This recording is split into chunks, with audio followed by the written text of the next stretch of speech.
Hello everyone, welcome to my YouTube channel. दोस्तों, आज की इस वीडियो में हम बात करेंगे जो आज upneet.gov.in ऑफिशियल वेबसाइट पे जो राउंड 3 के लिए रूल्स एंड रेगुलेशन है उसके लिए जो पब्लिश हुआ है नोटिफिकेशन, जो रूल्स है, नए रूल्स आए हैं, उनको लास्ट तक वीडियो को वॉच करिए, तभी आप पूरे रूल्स एंड रेगुलेशन है समझ पाएंगे। हम पॉइंट टू पॉइंट बात करेंगे, क्या रेगुलेशन है डिटेल में समझेंगे। चलिए दोस्तों, स्टार्ट करते हैं। जो फर्स्ट पॉइंट है, तृतीय चक्र की काउंसलिंग की सीटों का आवंटन तृतीय चक्र की मेरिट सूची के आधार पर होगा। जो भी मेरिट लिस्ट आएगी उसके आधार पर ही है वो होगा। प्रथम द्वितीय चक्र की काउंसलिंग से अनावंटित तथा प्रवेशित अभ्यर्थी को तृतीय चक्र की काउंसलिंग में प्रतिभाग करने हेतु पुनः द्रव्य राशि जमा करने की आवश्यकता नहीं है। जिनको फर्स्ट एंड सेकंड राउंड के अंदर सीट अलॉट नहीं हुआ है उनको फिर से है वो सिक्योरिटी फीस जमा करने की आवश्यकता नहीं है, वो डायरेक्ट चॉइस फिलिंग कर सकते हैं। सेकंड पॉइंट के अंदर ये दिया गया है। आगे बात करते हैं। द्वितीय चक्र की काउंसलिंग से आवंटित अभ्यर्थियों के द्वारा प्रवेश न लेने तथा प्रवेश उपरांत त्याग पत्र देने के पश्चात अभ्यर्थी द्वारा जमा की गई संपूर्ण द्रव्य राशि जब्त कर ली जाएगी। अतः ऐसे अभ्यर्थी यदि तृतीय चक्र की काउंसलिंग में प्रतिभाग करना चाहते हैं तो वे पुनः द्रव्य धनराशि जमा करने के पश्चात ही तृतीय चक्र की काउंसलिंग में प्रतिभाग कर सकते हैं। दोस्तों, जो राउंड सेकंड के अंदर जिन कैंडिडेट्स को कॉलेज अलॉट हो चुका है, अगर वो कॉलेज से रिजाइन कर देते हैं या रिपोर्टिंग नहीं करते, उनकी है द्रव्य राशि है, सिक्योरिटी मनी है, वो डिपॉजिट है की हुई है, वो जब्त हो जाएगी, फॉरफिट हो जाएगी। और उनको राउंड 3 के अंदर फिर से पार्टिसिपेट करने के लिए फिर से रजिस्ट्रेशन करना होगा फ्रेश, और फिर से सिक्योरिटी मनी डिपॉजिट करनी होगी, तभी वो राउंड 3 के अंदर पार्टिसिपेट कर सकते हैं। ये थर्ड पॉइंट के अंदर कहा गया है। आगे फोर्थ पॉइंट की बात करते हैं। यूजी जो यूपी नीट यूजी के अंतर्गत जिन अभ्यर्थियों द्वारा पंजीकरण धरोहर धनराशि निर्धारित तिथि समय तथा जमा किया गया तथा उनके डॉक्यूमेंट्स का ऑनलाइन सत्यापन किया जा चुका है, ऐसे अभ्यर्थी ही चॉइस फिलिंग प्रक्रिया हेतु अर्ह है। यानी कि दोस्तों, जिन कैंडिडेट्स ने डॉक्यूमेंट्स अपलोड कर दिए गए और उनको डॉक्यूमेंट्स वेरिफिकेशन हो चुका है, डॉक्यूमेंट वेरिफिकेशन, और जो सिक्योरिटी मनी वो डिपॉजिट कर लिए, उनको ही चॉइस फिलिंग के लिए एलिजिबल किया जाएगा। दोस्तों, ये फोर्थ पॉइंट के अंदर साफ साफ लिखा गया है। आगे फिफ्थ पॉइंट देखते हैं। अभ्यर्थी द्वारा राजकीय निजी क्षेत्र के मेडिकल डेंटल कॉलेजों की सीटों पर प्रवेश हेतु वरीयता के आधार पर ऑनलाइन चॉइस फिलिंग की जाएगी। अभ्यर्थी द्वारा उन्हीं कॉलेजों को चॉइस भरी जाए जिनमें प्रवेश हेतु वह इच्छुक है। ऑनलाइन चॉइस फिलिंग की कोई सीमा नहीं है, यानी कि आप गवर्नमेंट और प्राइवेट, एमबीबीएस और डेंटल तीनों में चॉइस फिलिंग कर सकते हो। और इसमें कहा गया है कि जिसमें आप इच्छुक हो वही आप चॉइस फिल कर सकते हो, इनकी कोई सीमा नहीं है। ठीक है दोस्तों, ये फिफ्थ पॉइंट के अंदर कहा गया है। आगे बात करें सिक्स्थ पॉइंट के अंदर। तृतीय चक्र की काउंसलिंग में चॉइस फिलिंग के समय अभ्यर्थी को द्वितीय चक्र की रिक्त वैकेंसी यानी कि नॉट रिपोर्टेड एवं रिजाइन सीटें क्लियर कट वैकेंसी के तौर पर प्रदर्शित की जाएगी। तो दोस्तों, जिन्होंने रिपोर्ट नहीं किया एक तो वो सीटें, और जिन्होंने रिजाइन कर दिया उन सीटों को क्लियर कट वैकेंसी के तौर पर प्रदर्शित किया जाएगा। उक्त वैकेंसी के अतिरिक्त सीट अगेंस्ट कैंसिलेशन का विकल्प भी प्रदर्शित होगा। ये विकल्प भी आपके पास होगा। जो एसएसी सीटें एक प्रकार की वर्चुअल वैकेंसी है, जो कि पूर्व से प्रवेशित अभ्यर्थी की सीट यदि अपग्रेड होती है तो उनकी सीट नियमानुसार मेरिट कम विकल्प के आधार पर किसी अन्य अभ्यर्थी को आवंटित हो जाएगी। दोस्तों, अगर किसी स्टूडेंट का कॉलेज अपग्रेड होता है तो अगर वो सीट है वो किसी अन्य को दे दी जाएगी, दूसरे स्टूडेंट्स को, जो मेरिट लिस्ट के अनुसार है, ये बोला गया। आगे बात करें सेवंथ पॉइंट के अंदर। तृतीय चक्र की काउंसलिंग के आवंटन की प्रक्रिया के दौरान यदि आरक्षित श्रेणी की कोई भी सीट रिक्त रह जाती है तो ऐसी सभी सीटों को शासनादेश दिनांक 18/6/2025 में निहित व्यवस्था अनुसार आमेलित करते हुए आवंटन प्रक्रिया संपन्न की जाएगी। जो 18 तारीख को आया था उसके हिसाब से ये आवंटन किया जाएगा। ठीक है दोस्तों, रिजर्वेशन वाले के लिए ये सेवंथ पॉइंट बोला गया है।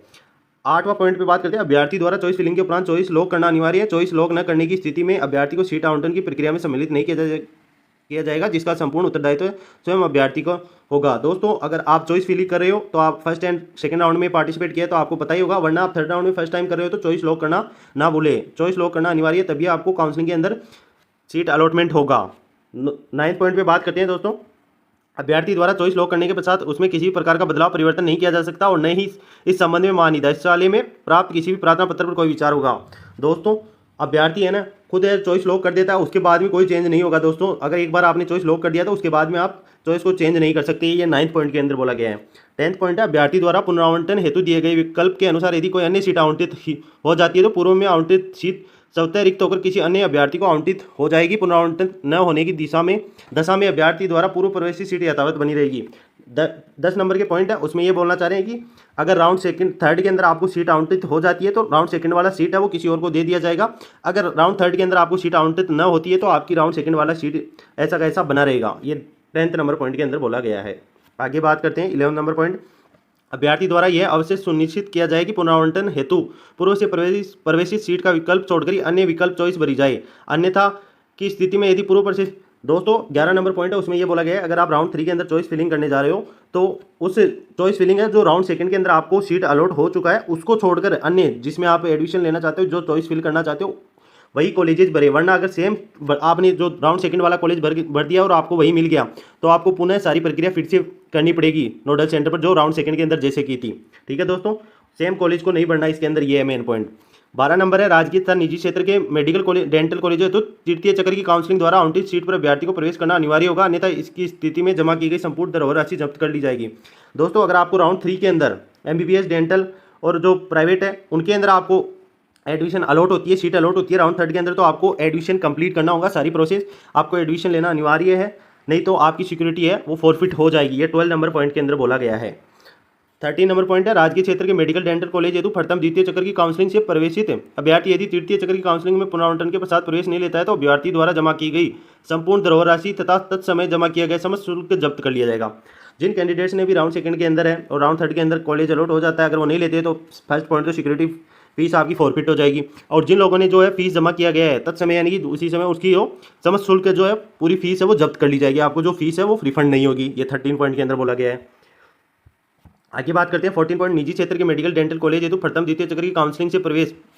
दोस्तों इन्होंने बोला है कि फर्स्ट एंड सेकंड राउंड, उसके बाद में आप थर्ड राउंड की काउंसलिंग में पुनरावृत्ति के पश्चात नहीं लेते हैं, द्वितीय चक्र की काउंसलिंग से और तृतीय चक्र में आप नहीं लेते हैं सीट अलॉटमेंट, ये प्राइवेट के लिए है, निजी क्षेत्र के लिए आप देख सकते हो साफ साफ उसके लिए बोला गया है, तो आपकी संपूर्ण धरोहर राशि जब्त कर ली जाएगी, साथ ही अभ्यर्थी द्वारा तत्समय दी गई। दोस्तों जो प्राइवेट के अंदर आपने फीस जमा करके DD दे रखा है उसका 50% जब्त कर लिया जाएगा। ये पॉइंट बहुत ही महत्वपूर्ण, आप ध्यान से इसको पढ़ ले।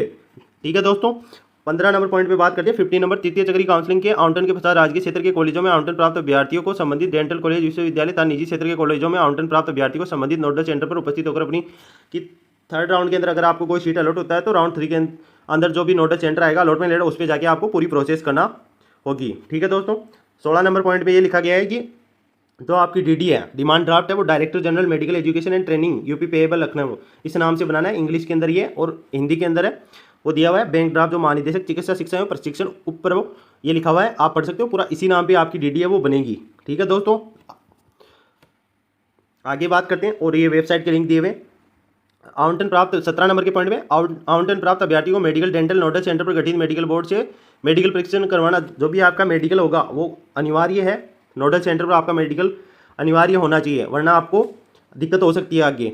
ठीक है दोस्तों, 18 नंबर पॉइंट पे बात करें, तृतीय चक्र की काउंसलिंग से आवंटन पुनरावंटन प्राप्त होने के फलस्वरूप संबंधित नोडल सेंटर प्रवेश प्रक्रिया पूर्ण करने के पश्चात समस्त अभ्यर्थी संबंधित मेडिकल कॉलेज यानी कि थर्ड राउंड के अंदर आपको कोई भी अलॉट होता है तो कंप्लीट प्रोसेस करनी होगी और कॉलेज के अंदर भी रिपोर्ट करना अनिवार्य है। जैसे आप नोडल सेंटर पे अपनी कंप्लीट प्रोसेस कर लेते हो उसके बाद में आपको नोडल सेंटर पे जाकर है वो सॉरी दोस्तों जो कॉलेज के अंदर जाकर है वो पूरा रिपोर्ट करना होगा, नोडल सेंटर के बाद में रिपोर्ट करना होगा कॉलेज के अंदर जो भी है सारी प्रोसेस।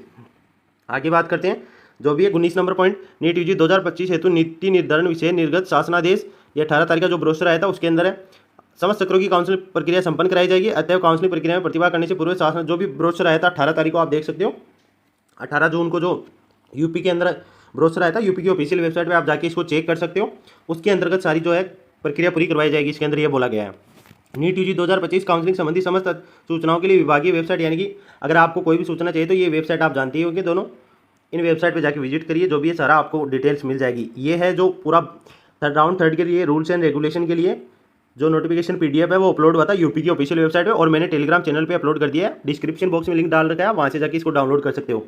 तो दोस्तों ये पूरे रूल्स एंड रेगुलेशन थे। अगर आपको मेरा इन्फॉर्मेशन हेल्पफुल रहा, आपको अगर समझ में आया तो एक लाइक करिए और चैनल को सब्सक्राइब करिए। थैंक यू दोस्तों, आपका दिन शुभ रहे, धन्यवाद।